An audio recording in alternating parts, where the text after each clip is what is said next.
Every election, voters have an opportunity to make a statement, to affirm a past choice, to kick the bums out, to respond to party brands and values, to take a side on wedge issues. As the campaign hits high gear for these final days of the 44th general election, what can we see so far about what's motivating voters? Let's canvass some seasoned observers by welcoming, in Denham, Quebec, David Herle, principal partner at the Gandalf Group, host of the Hurly Burly podcast, and now the election cycle spin-off podcast, Curse of Politics, the Hurly Burly political panel. In London, Ontario, Laura Stephenson, associate professor of political science at Western University. And in the provincial capital, Peter Loewen, professor of political science at the University of Toronto and the Monk School of Global Affairs and Public Policy. And welcome to Robyn Urback, columnist for the Globe and Mail, and it's great to have you four here. And I want to start, David, with you, because I do make it a point to listen to your Curse of Politics every day. It's just terrific. And I heard you offer advice to the Liberal leader in advance of tonight's all-important English language debate by saying he's got to look like a leader and he's got to do it with humility. How do you do that? Well, I think that you have to have a real sense of earning this rather than being entitled to it. And I know that Mr. Trudeau doesn't have a lot of respect, I don't think, really for the Conservatives and for some of the people he's running against. And so it's hard for him not to show that. It's hard for him not to show that he thinks he's entitled to this victory. And I think that there's enough votes out there for him to win. But I also think that there's a desire, especially since the election was seen to be largely motivated by his own interests rather than the public interest. I think there's a desire to take him down a peg at the same time. And so that's the narrow path he needs to navigate and walk, is getting people's votes by demonstrating why they want to vote for him, but not looking like he's going to emerge as a big winner as a consequence. All right, Robyn, let me follow up with you on that. Do you think, and that clearly was a big narrative at the beginning of this campaign, why are we having this early, unnecessary, in the middle of a fourth wave election? Do you think the Liberal leader has managed to shake off that sense that many in the electorate had? I don't think so, frankly. I mean, it's come up right from the get-go in the two French language debates that we've seen thus far, and I think it's going to be one of the first questions out of the gate, either from one of the moderators or from the other leaders vying for the top job in the debate tonight. I think the problem that Trudeau has had shaking that question is really threefold. One is that he hasn't really offered a satisfactory answer. We know, obviously, it was because the Liberals wanted a majority. The polling looked incredibly, favorable for them at the beginning, but we like pretense in this country, and we haven't gotten that pretense yet. I think number two is the polling just shows that people don't see that this election really was necessary. I think it was Nanos had a poll probably about a week ago that showed 3 out of 4 respondents didn't think the election was necessary. And the third thing, it's a little bit more anecdotal, but I've been hearing from people in the 3 major parties that this is something that they're hearing at the doors. So people are knocking on doors for the NDP, for the Liberals, for the Conservatives, and what they're hearing is people are saying, I don't know why we're having an election. And to have that come up at the door now, when we are maybe a week away, a little over a week away from Election Day, that's a real problem for the Liberals. And if they can't quash it tonight, I don't think they're going to quash it at all. Okay, but Laura, I think I've heard Jenny Byrne say this on David's podcast, that Canadians never want elections, which is an odd thing when you live in a democracy. They certainly don't want early elections, but when they have them, they're sort of forced to make a choice. In your judgment, have we yet heard a good reason that would satisfy the public as to why the Prime Minister decided to go early? I don't think he's given a really good reason for that just yet. In fact, I would say that that's probably the hardest part about thinking about what's this election actually about, because I'm not sure that voters are clear. What are they actually deciding between? Like, what are these big issues they're trying to get at? I think Trudeau does have a job ahead of him to try and define that even more tonight. I think they're trying, but, lots of other stuff is getting in the way, right? Certainly the kind of protests and the violence that we've been seeing at some stops, trying to deal with the fourth wave. It's hard for him to get down to the issues. And I think he wants to define the Liberals separate from the other parties but I'm not sure he's been doing a good job so far. Peter, have you yet heard an explanation for what this election is all about that satisfies you? Well, I think the Prime Minister in the early days said that the election was about trying to get a mandate to deal with COVID in the next stages of it. And I think when he went further with that, what he was arguing was that what he needed was a mandate for vaccine passports. That he needed, the public support to make people show that they're vaccinated when they get on a plane or an airplane. I think the difficulty with that explanation politically is that the Prime Minister has had the run of Parliament for the last 2 years, last 18 months. There's never been a time where there's been this degree of cooperation in our Parliament outside of wartime. And the Prime Minister has had incredible latitude to do what he wants in Parliament. So the chink in the armor is that during this debate, when the Prime Minister comes up and says, if you re-elect us, here's the thing we can do: hiring more doctors, not having federal sick leave, bringing a vaccine passport.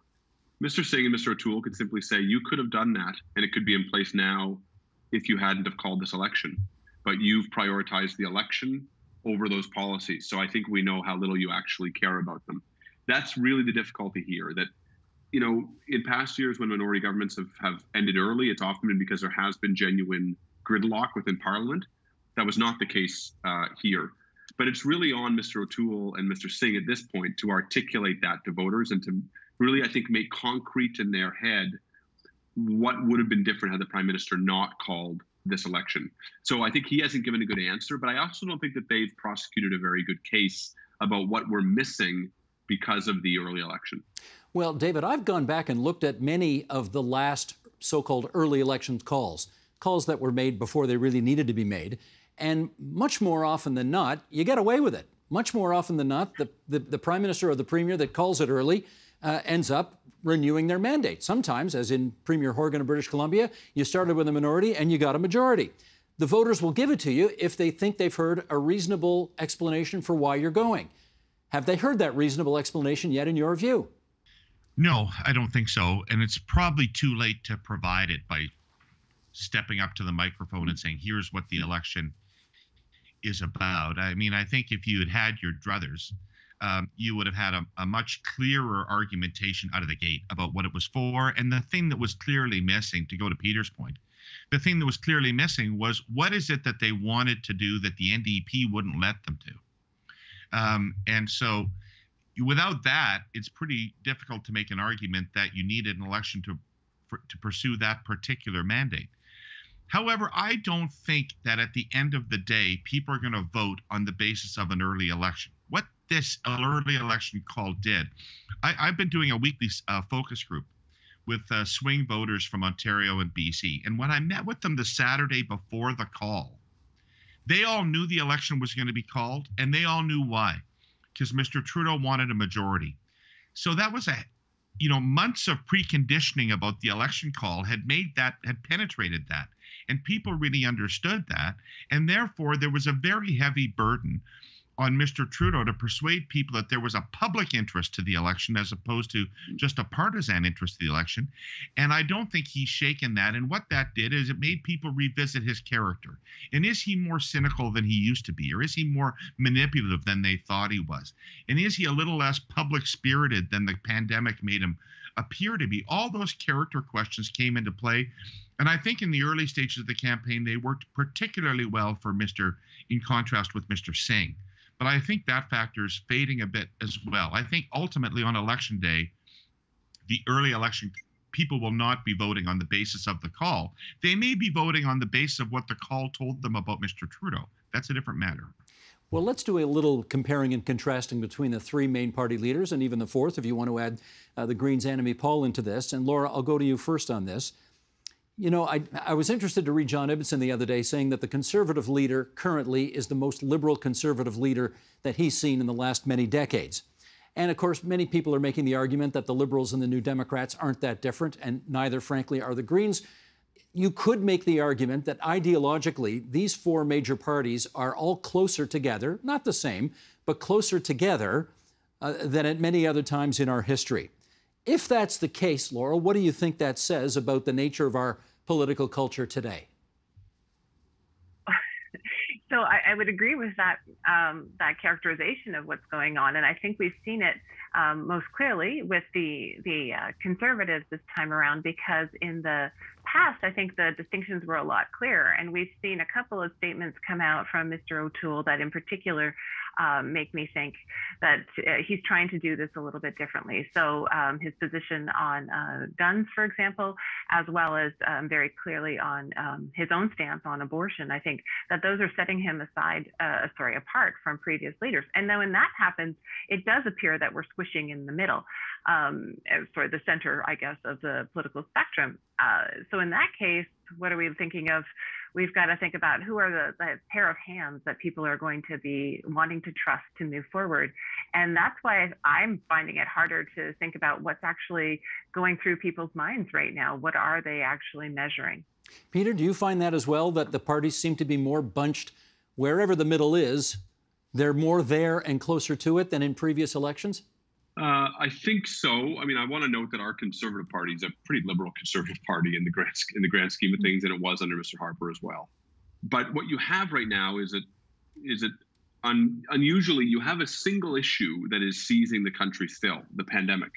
So often elections are about what issue one party wants to fight on versus what issue another party wants to fight on. But for the most part, this election is about the pandemic and the recovery from it. Parties have different answers about that challenge, but for the most part, they agree on what the challenge is. I think what that does then is that it really primes leadership, because voters look at that and they say, well, all these guys want to recover from the pandemic. Which leader do I think is going to be best to do that? And I'll just underscore that I really agree with David's assessment here, that what this is about is how things like the election call, how things like the debates, and how things like people's views on handling of the recovery, how those things translate into evaluations of the leaders.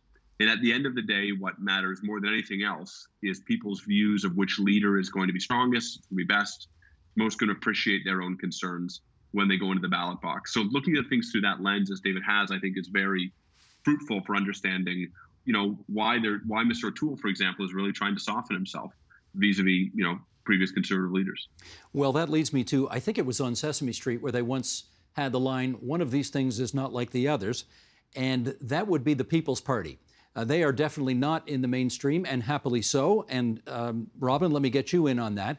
We have seen some polling in the last few days which suggests that the People's Party, Maxime Bernier's party, has really shot up in Ontario. I think at 11, they're at 11% in Ontario, and similarly with favorable numbers in the province of Quebec. How do you read that? I think it's something that we ignore at our peril, and I speak to the electorate and political leaders and the whole establishment. I think there's an inclination to kind of look at, for example, some of the rallies that have been trailing the Liberal leader across the country and just sort of cast them off as a bunch of whack jobs who just hate masks and they don't want their vaccines. But these numbers are really tough to ignore. And I think what's particularly interesting is if you look at the polling and you look at where some of the support is coming from, sure, there's probably a little bit that's coming from the right end of the Conservative base, perhaps people who are feeling a bit alienated as Erin O'Toole moves closer to the center. But what seems to be happening more profoundly is the People's Party and Maxime Bernier is energizing a base that wasn't previously inclined to engage in the electoral system. And that's really interesting to see. And I think we need to ask ourselves, what is it about this party that's appealing to these people in the same way, frankly, that Donald Trump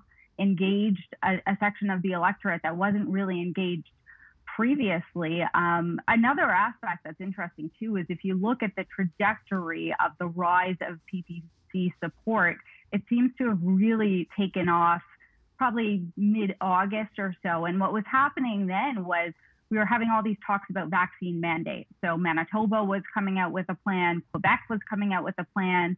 It was still the federal government at that point. The federal government was saying if you work in the federal public service or you want to take a domestic flight or go on a train within Canada, you're going to have to be vaccinated. And what we saw is that support for the PPC rose a lot during that time. So I think we'll have to see whether the support that the party is enjoying now is transient or whether it's something that could stick around beyond this pandemic. I mean, there's aspects of the PPC platform, as much as we might want to cast it off, that really could appeal to anti-establishment types, people who, for example, don't support supply management in this country, which is a reasonable position to take, people who don't support inter-provincial trade barriers, which is another reasonable position to take. Maxime Bernier has promised to balance the budget should he become prime minister in his first mandate, which, I mean, we're talking hypothetical here, but these are the sorts of things that could appeal to voters beyond just people who vehemently reject vaccine mandates and don't like what's happening with the federal government at this point. This is something that could have some longevity. So it's something certainly I think we need to pay attention to throughout this election and definitely beyond. David, do your conversations with the people that you have in your focus groups give you any added insight as to why the People's Party in the last few days in particular have started to really go up in popularity?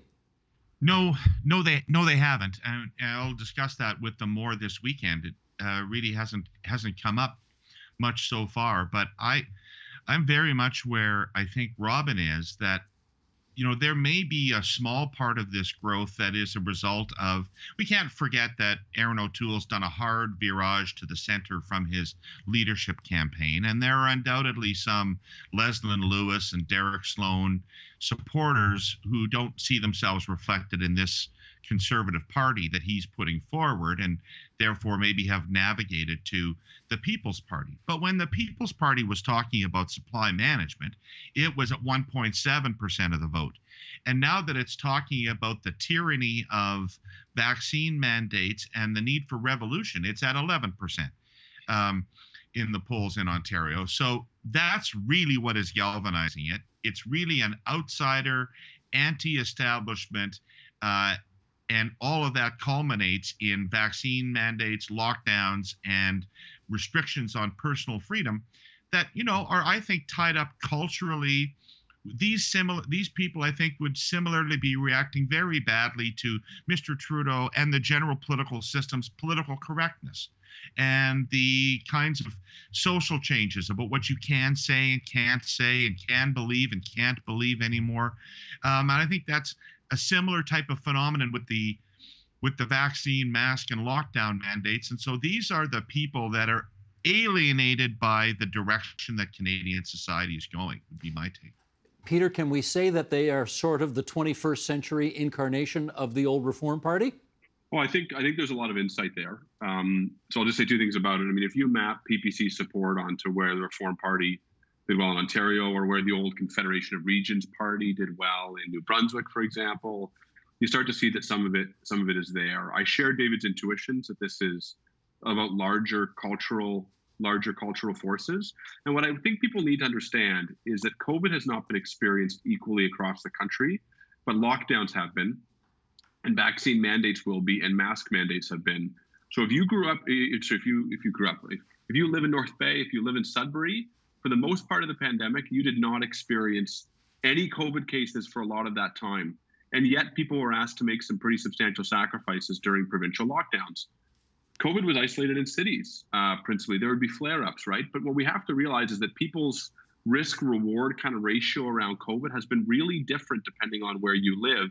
And I think that there's a real large percentage of voters who are just kind of tired of being told that they have to make more sacrifices in their life. Yeah, you map that onto this other stuff, like they can't say stuff, they can't believe stuff, and that matters as well. But I think that there is just some real fatigue with COVID around this. And, for the Prime Minister to suggest that people who don't want to don't want to be vaccinated or don't want to support mask mandates or something like that are somehow lesser than other Canadians, you might think that. Other people might think that, but no one likes to hear that if they're on that side of that. So, there is some basis to this anger, whether it's right or not. Laura, if and or when people tune into the Leaders' Debate later this evening, they will not find Maxime Bernier on the debate stage. He didn't meet the criteria set out by the Debate Commission earlier in the campaign, by the deadline. He certainly has met some of the criteria now. His polling numbers are much higher now than they were then. My question for you is, would you have preferred to see him on the debate stage so that Canadians could see him good, bad, or indifferent? It's a a really good question, because at the beginning of the campaign, I didn't think we'd be here, right? I didn't think we'd be at this point. And I certainly agree with all the other panelists about kind of what's driving the support for the PPC right now.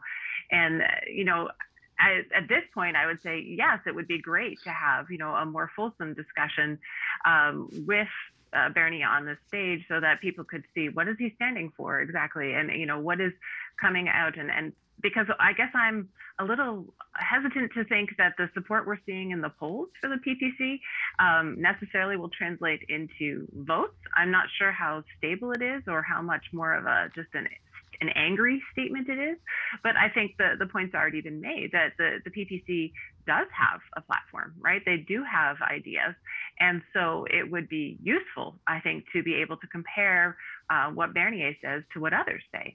But the ship has sailed, so to speak, just because I don't think a lot of us predicted we'd be here today. Mm-hmm. Well, all right, here's what they are going to talk about at the leaders' debate later tonight. The 5 issues that they've told the leaders to prep up on are issues around affordability, climate change, COVID recovery, leadership and accountability, and reconciliation. And, okay, Robyn, let me start with you on this, because I guess during the course of your columnizing for the Globe and Mail, you get a lot of feedback from your readers, and you have a sense about what they care about and are interested in. Do these 5 general buckets cover what you think Canadians are interested in tonight? I think so. I mean, they're broad enough. Leadership and accountability, what does that mean? That could be anything. We could be talking about ethical scandals. We could be talking about leadership on foreign policy, leadership on healthcare, which sort of folds into other things. I think for the most part, what I hear from readers, and I think what these parties are hearing from people that they're talking to at the door, is it's the same issues that people care about in every election, really, which is, how am I going to take care of my kids? How can moms go back to work and still afford childcare? With an added twist, of course, this time about the pandemic. What are we doing for healthcare? There's a newfound appreciation, deservedly so, for allocating necessary resources to sectors like long-term care and beefing up our healthcare system to the extent that that's within federal jurisdiction. The interesting twist this election, too, is how foreign policy factors into all of it.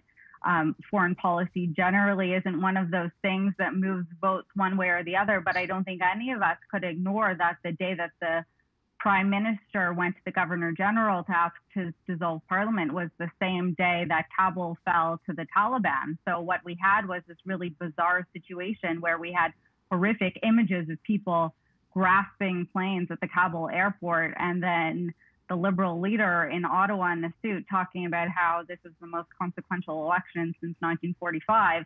I don't know that Afghanistan and the issue around getting our interpreters and our allies out of there has stuck around to the extent that probably the Conservatives would have wanted to. I don't think it's top of mind the way it was a couple of weeks ago, but I think it's still a relevant consideration. Same with the 2 Michaels that have been detained in China for over 1,000 days now. This is something that's permeated the public consciousness, I think, more than foreign policy issues tend to. So I think, for us political nerds, we probably would have loved to see that included in the debate as well. Maybe it will come up a little bit, but I think for the most part, the topics that will be discussed tonight are pretty much what are top of mind for Canadians across the country. Well, let me follow up on the China angle with David Herle, and that is that it's funny, I got an email from somebody earlier today saying Erin O'Toole rarely but occasionally brings up the issue of quote-unquote communist China.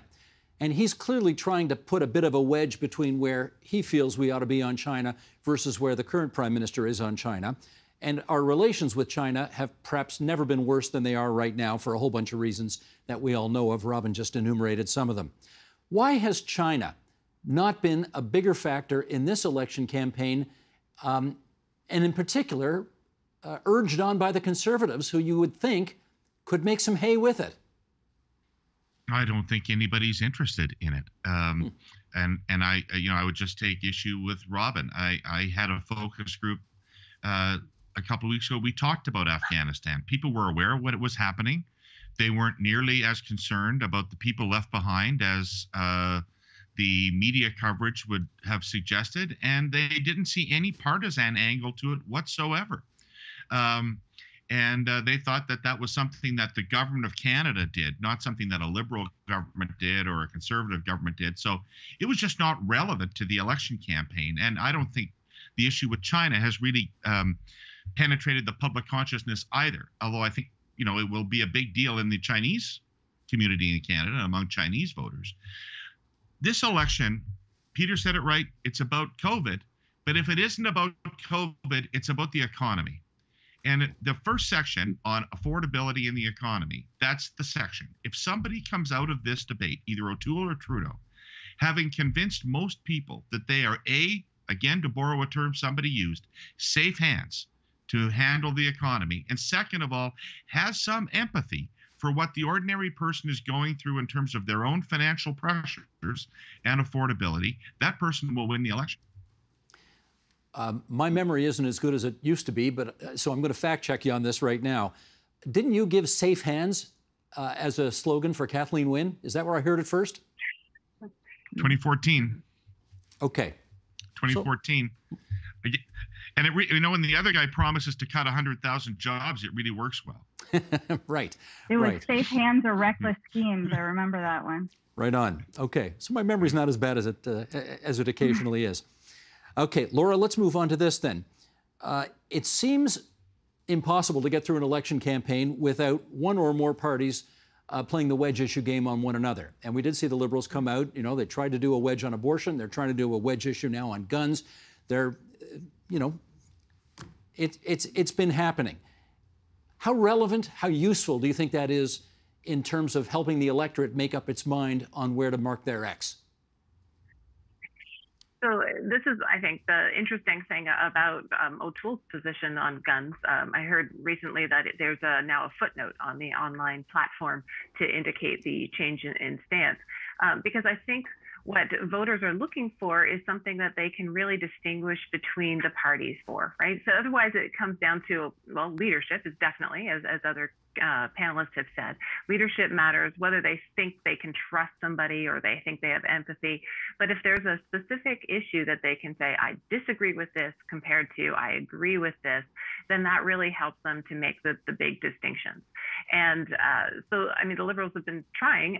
I'm not sure it's sticking, I have to be honest. It doesn't seem to me that there's a lot of clear distinctions that are happening this time around. And so it will be interesting to see what happens in the debate tonight, because I think this is an opportunity where the leaders can try to call each other out even more specifically and see if any of those kinds of ideas get more traction.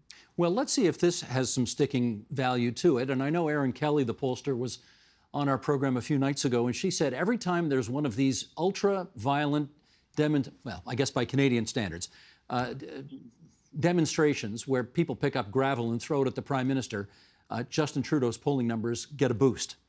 And Peter, I wonder from you if you think that unanticipated, this whole I'm the champion of democracy against this angry mob that wants to rip the country apart and deny science, has this issue given Trudeau a voice that he didn't expect to have 4 weeks ago? So my intuition is no, actually. And I think in the din of a campaign, campaigns can tell themselves that something is working really well, and in fact it isn't. So if I think about what the argument that's being made here, is that Mr. Trudeau is standing up against these barbarians at the gate, which he on the other hand describes as a small ragtag minority of the population. So what's the threat here? He's talking about the need to deal with this 10% of people who don't want to get vaccinated. Well, they're not a threat to him electorally. They're certainly quite rude, and they're a threat to his rallies, and there probably is some threat of violence there. But this isn't someone standing against mobs at the gates and kind of holding them back against us. The other thing about this is that no one's scared of these folks beyond Mr. Trudeau, and I don't think he's scared of them either, frankly. Right? I mean, it's not that he's protecting us from these folks. So I just think that he can stand up and say he's going to defend journalists. Who cares? He can get up and say he's going to defend the vaccinated healthcare workers. He's not actually making a corridor through to a hospital. So I actually think that this is one where the campaign is telling itself that this is playing really well. But I think all it's doing is just crowding out whatever message they should be trying to deliver about their policy and about why they're having an election today. Remember, if there wasn't an election today, there wouldn't be these protests.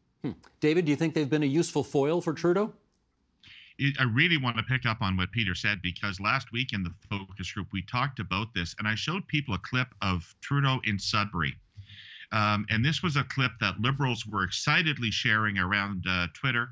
And it was where he really changed his approach from compassion to the protesters to us versus them, and I'm fighting them, and O'Toole should be ashamed to be associated with them, and all that. And I showed that to my focus group of swing voters, and they didn't like it at all. They thought it was highly divisive, inflammatory language for a prime minister to be using. They thought he was overstating the threat for political reasons. And frankly, they thought that his initial posture of let's try to understand these people and at least respect them on some level was far more fitting for a prime minister than the tone that got the partisans all worked up. Interesting. Laura, what's your take on it? Yeah, I think I'd agree on that. What is the danger is a really good question. I think we've talked about the PPC and who is being drawn to support that party right now. And I mean, I think we're seeing a lot of anger, right? A lot of frustration. And I would agree with Peter that I think it does come out of the pandemic. And so when we see this kind of bubbling over, it's, for me, it's personally quite worrying. But I think I'm not sure that creating it, as a conservative versus liberal issue is the right way to do it. I mean, I would agree with the focus group people that the first stance, I think, was the right stance. We're going to take the high road on this, and let's talk about Canadians and how we can get everyone better. I mean, that's certainly the leadership stance, right? If you want to be seen as a good leader moving forward, you can't be the leader that's only for some of the people. You have to be the leader that is going to be listening to the voices of all Canadians, including those that have been suffering and are the most kind of, I'll say disgruntled, but not without reason in many cases.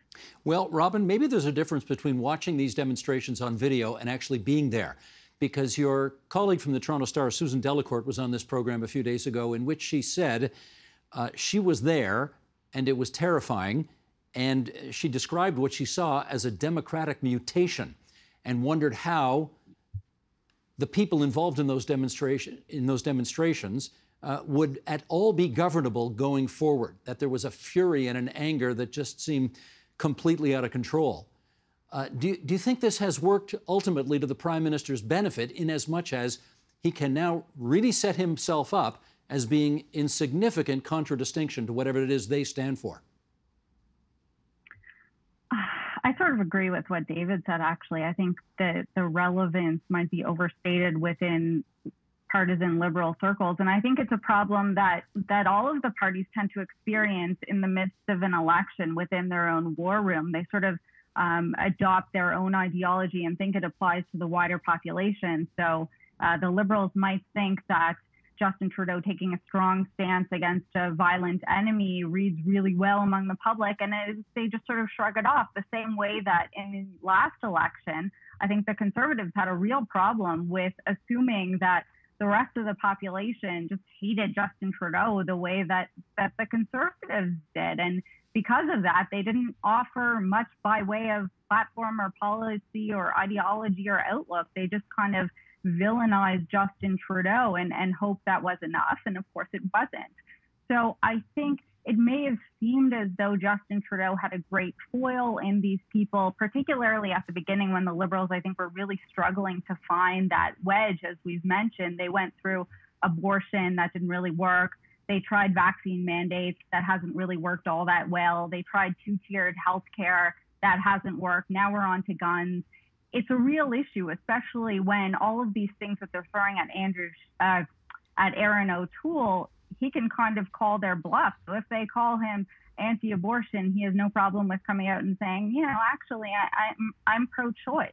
I think that's been a real struggle for the Liberals throughout this election, is finding that wedge that really resonates, finding a target in Aaron O'Toole, or even in the people who are trailing the Liberal leader across the country, finding a way to kind of create an adversarial relationship to really distinguish the Liberal leader from that opposition. And I think they haven't quite found it yet. Well, he's got a chance at the debate tonight, and we'll see if it happens. Enjoy the debate tonight, you four. Thanks to Robyn Urback, Peter Loewen, Laura Stephenson, and David Herle for joining us on TVO tonight. All good wishes to you guys. Thank you. Thanks. The Agenda with Steve Paikin is made possible through generous philanthropic contributions from viewers like you. Thank you for supporting TVO's journalism.